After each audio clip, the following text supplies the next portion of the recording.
नमस्कार मित्रांनो.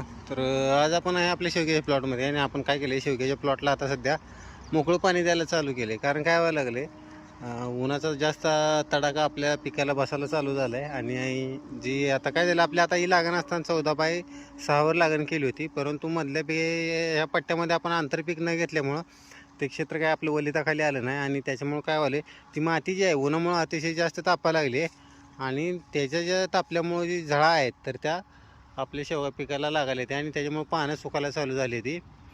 आणि झाड असं स्ट्रेसमध्ये चालले. साधारणतः 10 वाजल्यापासून संध्याकाळी 6 वाजेपर्यंत इथे टेम्परेचर कंटिन्यू आहे तेच राहायला लागले. आणि त्याच्यामुळे काय होईल, किती जरी पाणी दिलं खाली ड्रिपनं तरी त्याचा फरक आपल्या झाडांवर जाणवे नाही. त्याच्यामुळे आपण काय केलं, याला मोकळं पाणी देऊन गेले.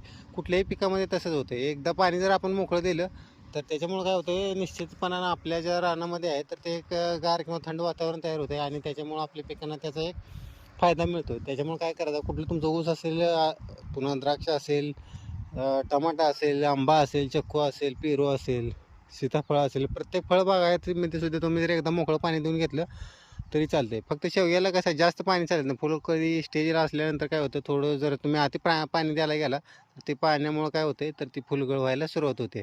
फक्त एकदाच तेवढं. आणि परत आपले ज्यावेळेस शेंगा तयार होतील, शेंगा लागल्यानंतर पुन्हा पाणी दिलं तरी चालते.